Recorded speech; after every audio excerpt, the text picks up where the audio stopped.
Being able to survive in America is not easy.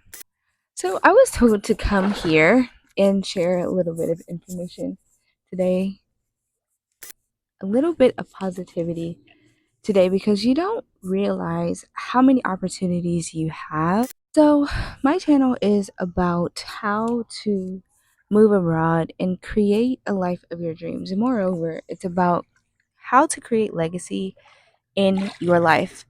And legacy starts with one person. It starts with one person who decided that they were going to take a really, really huge risk. And when you decide to take a risk, you want them to be calculated. You want them to reflect the fact that you will gain a return. I moved away from America a few months ago with my 8-year-old daughter. And the reason I moved abroad, I moved to Brazil, sight unseen, currently in Maraú, Brazil. And I wanted to create the life that I had been making excuses for. I made so many excuses as to why I could not live a life where I had location freedom, where I utilized my skills, where I was responsible for what I could be and just went with flow for everything else. I made so many excuses as to why I could not do that. I was a parent. I was a solo parent. I'm a black person, so this means whatever it means, right?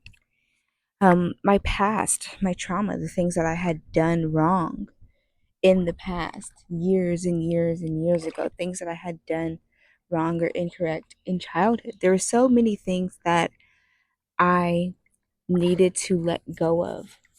But 12 months ago, when I decided to move abroad, I decided that whatever fears came along with that, I was going to face them. I was going to say, you know what? I'm terrified of leaving all that I've known, leaving my family, my friends, no matter the quality of these relationships, okay? Because when you're in a headspace like that, where you want to leave, you want to escape, you want to go far, far, far, far away, chances are you have already started to discount your blessings, discount the things that are actually amazing about your life. I know I had. I had many associates, many people that knew me from my various careers and streams of income. I was a DJ. I'd been in nail tech for 10 years. I had been in the arts for 10 years as well, grant writing for myself and others. I had a lot going on to be glad about. But I started to discount my blessings because of the amount of exhaustion that I experience on a day to day basis. And as I've said in some of my other previous videos, whether you are an entrepreneur or a person that works a 9 to 5, being able to survive in America is not easy. And it's designed to be hard. It's designed to be difficult. It's designed to be riddled with sacrifices that don't serve you. So I know for me, it was important that I escape a life filled with drama, political drama, um, neighborhood drama, the city where I live, drama, just all of it. I wanted to get away. I got so fed up with everything. I got to a point where I just wanted to leave. And I didn't necessarily want to start over because I had burned so many bridges in my lifetime with just being 31. A lot of them I don't necessarily regret. And any regret that I do feel, it's not because I need those relationships, but it's because I just wish I handled it better. I just wish I had more tools to handle it better and know how to deal with people better? So I didn't necessarily want to start a new life and start completely over. I just wanted to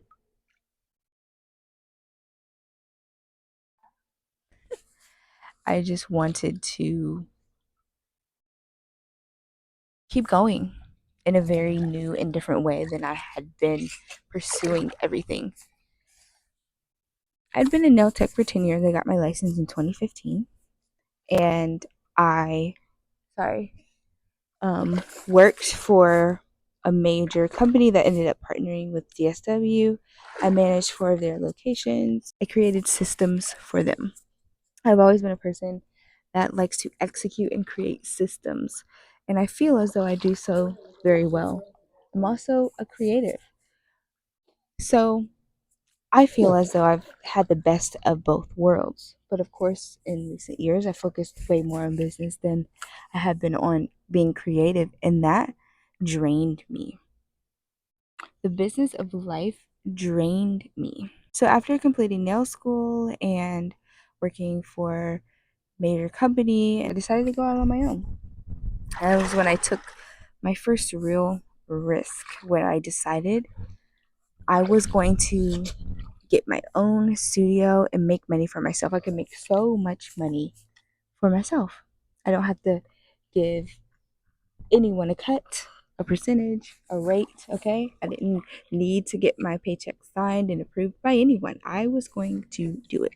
My daughter had also just been born. I think she was no more than 2.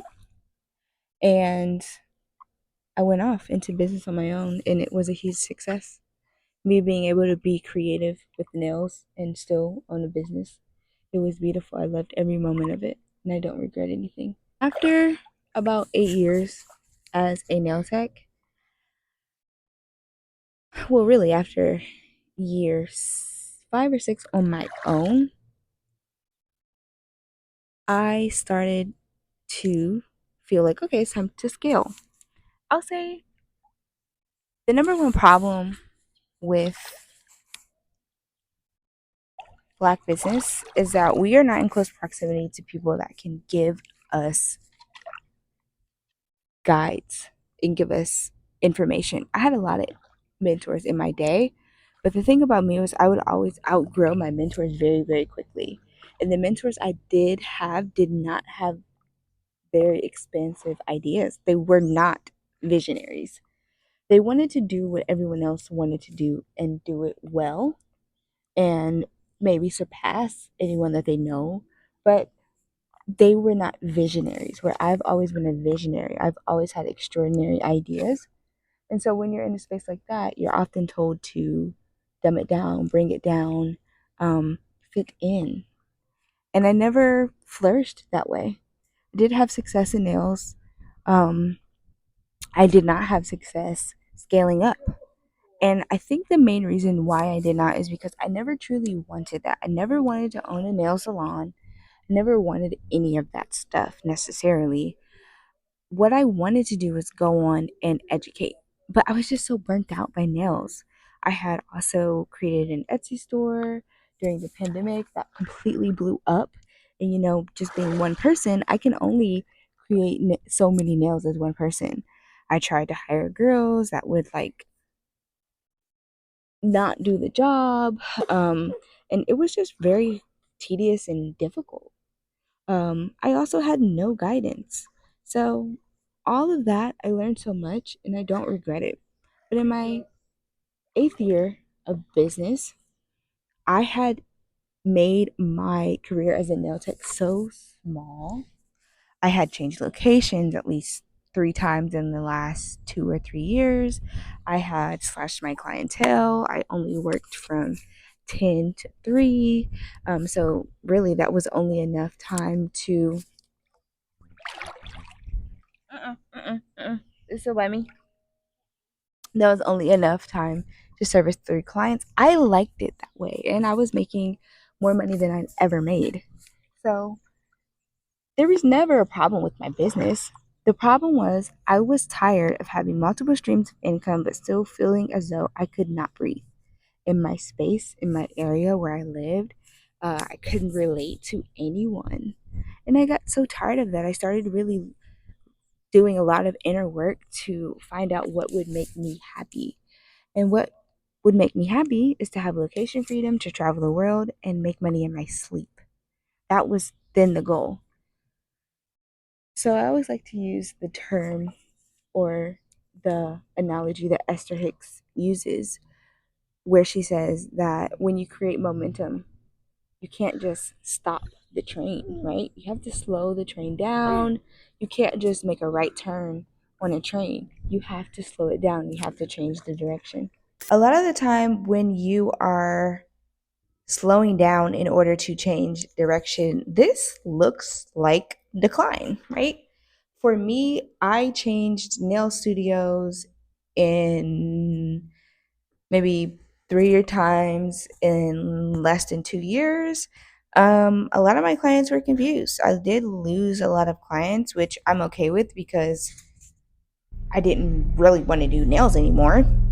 But I also was like, what really is this? And when I started slowing a lot down, that's when money's affected. I'm like, okay, I need to really make this pivot. And this is when I started leaning more towards what I actually was passionate about, which is music. I've been making mixes since I was 16. I've been in and around music forever, in arts and around arts for forever. So pivoting to something creative was not hard for me, especially with my business acumen. I never really was scared to pivot, right? I just realized I needed to go in a different direction to make more money. And then immediately I was supplementing that income and surpassing it with my new skill. So all of this to say, when you're deciding to pivot and or change your life, do it with enthusiasm. Do it with a vibe.